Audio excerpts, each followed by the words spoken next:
جب حضور قرب خاص میں گئے اور ان منازل کو طے کر گئے جہاں تک نہ کوئی گیا تھا نہ کوئی پہنچ سکتا تھا، تو اللہ نے اپنے محبوب کو بہت کچھ دیا۔ 70,000 اسرار تھے، 70,000 رموز تھی، 70,000 حکایات تھی۔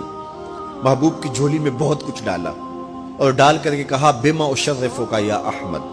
اے محبوب یہ تو میں نے خود دیا ہے، اب تو اپنی چاہت بھی بتا، تیری چاہت کیا ہے۔ یہ مہمان نوازی کے تقاضے ہوتے ہیں نا، کہ سب کچھ پیش کرنے کے بعد بھی میزبان کہتا ہے کوئی اور، آپ کی کوئی پسند،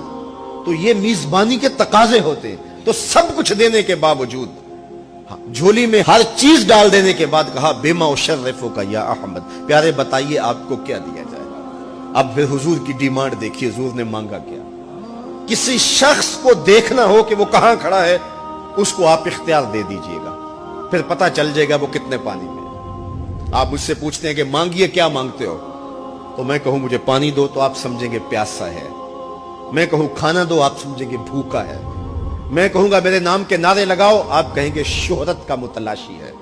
میں کہوں گا اٹھو اور میرے اوپر پیسے لوٹاؤ میں اتنی اچھی تقریر کر رہا ہوں، تو آپ کہیں گے یہ تو بیچارہ غربت کا مارا ہوا ہے، اس کے اندر کی ابھی بھوک گئی نہیں ہے۔ تو کسی شخص کے ظرف کا پتہ لگانا ہو تو اس کو اختیار دے دیجئے مانگ کیا مانگتا ہے۔ اور مانگنے والے جب کوئی کمال چیز مانگ لیں تو کسی کے سوال سے اس کا ظرف کھلتا ہے کہ وہ کہاں کھڑا ہے۔ اب حضور کو اختیار دیا جاتا ہے محبوب مانگیے کیا مانگتا، مال و زر مانگا، دولت مانگی، یہ تو قدموں میں رلتے تھے، حضور آنکھ اٹھا کے نہیں دیکھتے تھے، تو پھر مانگا کہا بنسبتی الیک بالعبودیہ، اے اللہ ساری زندگی میں کہتا رہا کہ تو میرا رب ہے، یہ میں نے غاروں میں بھی کہا، یہ میں نے پہاڑوں پہ بھی کہا، طائف کے بازاروں میں بھی کہا، مکے کی گلیوں میں بھی کہا، برستے پتھروں کے سائے میں بھی کہا، میرے سر انور پہ اوجری ڈالی جاتی رہی، میں نے سر نہیں اٹھایا اور کہا کہ تو میرا رب ہے، ساری زندگی میں نے کہا کہ تو میرا رب ہے، آج تو بھی تو کہہ دے کہ تو میرا بندہ ہے، مجھے عبد کہہ کے پکار دے۔ ملا جیون علیہ رحمہ فرماتے، امام راضی بھی لکھتے ہیں کہ یہ حضور کا پسند فرمودہ ہے، تو پھر اللہ نے جب بھی واقعہ معراج کی حکایت کی تو لفظ عبد سے جو ہے وہ بات کی، سبحان الذی اسریٰ بعبدہ، اور وہاں بھی سورہ نجم کے اندر بھی فرمایا فَأَوْحَى إِلَىٰ عَبْدِهِ مَا أَوْحَىٰ، تو یہ محبوب کی چاہت پر ہے۔ اور پھر عبدیت کا بندے کی طرف سے جو اظہار ہوگا اس کے لیے پھر 50 نمازوں کا تحفہ دے دیا کہ میرے بندے تو پکارتا رہے اور مجھے رب کہہ کے پکارتا رہا، میں تجھے لبیک یا عبدی کہہ کے پکارتا رہا۔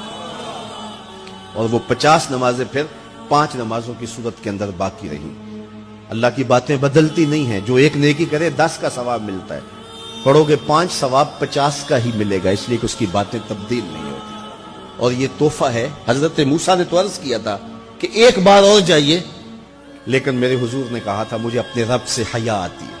عادت باری یہ تھی نا، ہر بار 5 نمازیں معاف ہوتی، اب بھی جاتے تو 5 نمازیں معاف ہو جاتی، لیکن کہا کہ مجھے اپنے رب سے حیا آتی ہے۔ اب امت کو کیا حیا نہیں کرنی چاہیے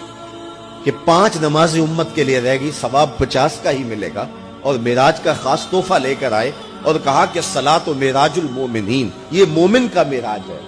میں تو سر عرش پہنچا ہوں لیکن تمہارا معراج کیا ہے، تم سجدے میں سر جھکاؤ، دیکھنا تمہارا مالک تمہیں کتنا قرب دیتا ہے۔ جب کوئی شخص سجدہ ریز ہوتا ہے اس پہ اتنی رحمتیں اترتی ہیں، اگر اسے پتہ چل جائے کہ یہ رحمتیں نازل ہو رہی ہیں وہ سجدے سے ساری